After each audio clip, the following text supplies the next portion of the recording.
They had instructions to his salespeople was that this was about the turn of the century when this happened. He said if somebody became widowed, they would, because they gave mortgages for this property, suspend all mortgage payments, or if they lost their job or were out of work, or in that case, or through illness, they didn't have to pay. And he had this, if you want to understand partly what the values were that sort of came through, both the good and the bad, because he certainly, and they were part of the people like these other big names in Detroit. In fact, he found the property for the old Hudson's department store, because he knew them, and that's the one that got that property. It's sort of in that, and I don't know if you've looked at that, but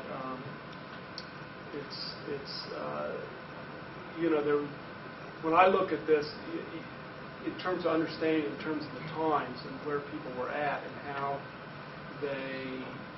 what their values were and how they saw the situation is really important. And then you have to almost look relative to their contemporaries, where were they? Because if you look back now, nobody looks very good. You can look back and say, oh my gosh, why were they, why didn't they just put all the money into a PAC and, get Social Security enacted right away, or give it to the people that were standing on the street corner or whatever.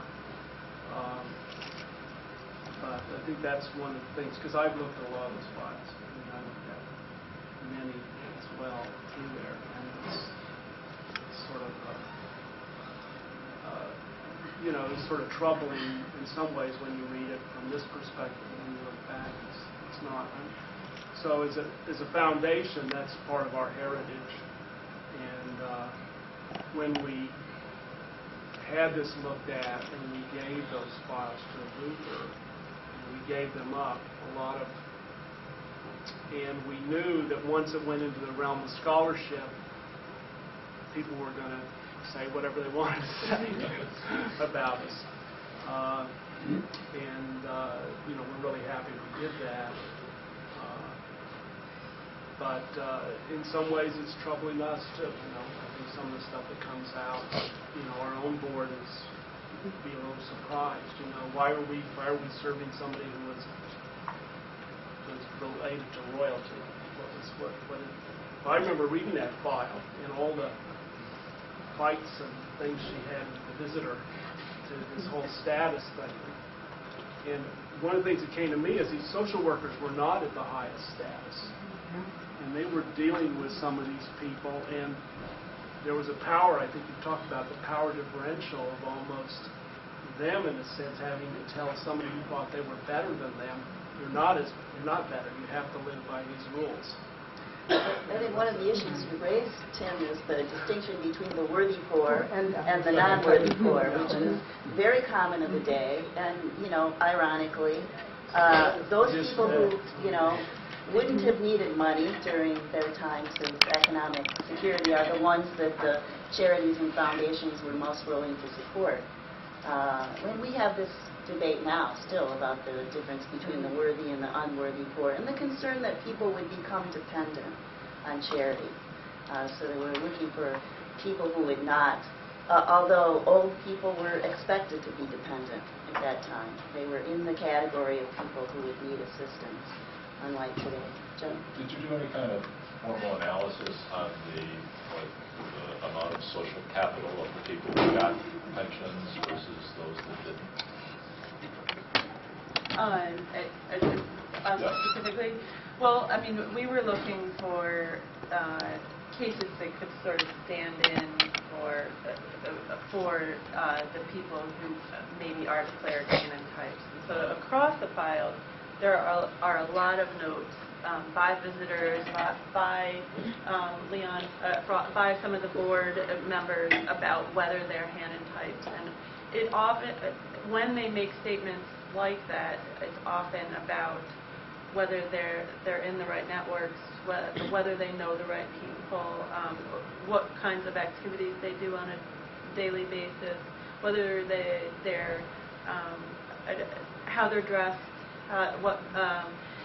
what kinds of knowledge bases they have. Do they participate in certain kinds of activities? And so some of the designations of the potential clients are based in some sort of collective definition of them as either having the right activities and networks or not.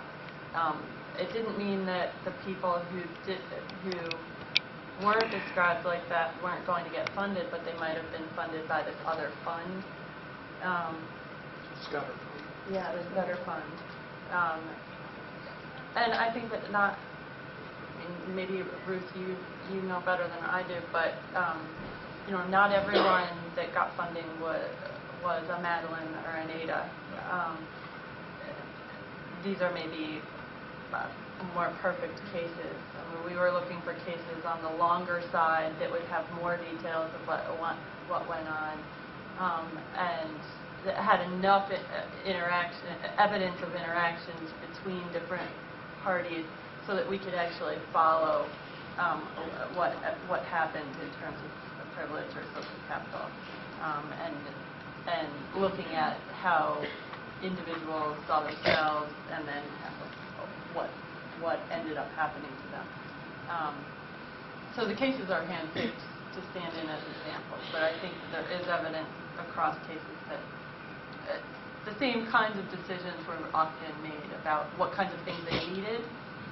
And the first sheet in all of the case files is an intake form, and right on that intake form are often the details about exactly what networks they're in, what kind of memberships they have, who they know, who important referred them, what kinds of activities they participate in, and I think especially for the women who ended up being funded, it's often about whether they look a certain way, whether they participate in certain recreational activities and who they know, but the men, and what kinds of property they own and things like that, but the men often have more notes about what kinds of occupations they have had over time, whether they're a good businessman or not.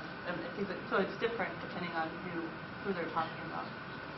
Well, they did. I mean, I would say, my looking at the file is probably more a difference. Of course, you look at it in more detail, sort of a middle class, upper middle versus a working class in Scudder. And they did move some people back and forth between them sometimes when they didn't have money. But so I don't think it was, and you said that, it was a case that these were all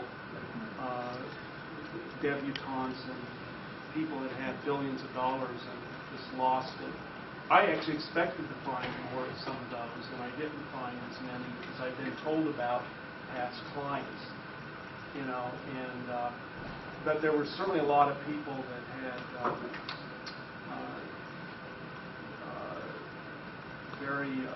some very dysfunctional people that I don't know. One of the things I understand at that time for making that decision about people that were reasoning was that people that had worked their whole life wouldn't have a problem dealing with poverty. They know how to survive. And when I read some of those people, I don't know how they would have survived if they hadn't gotten a pension from it, because their skills were basically based on manipulating those friendships and stuff. They had, some of them had a few other skills, but they weren't the ones that you could target. So in terms of survival. Can I just make one more comment in response to at the beginning of this, when we established the group, Ruth actually engineered a database, basically created a database with some help from some grad students. Ruth Ray was here. Undergraduate research assistant. Yeah, so that actually you should talk about it then. I mean, there is now slightly more objective data pulled from all of the files where you can actually see who was referred to as an antitype, who had certain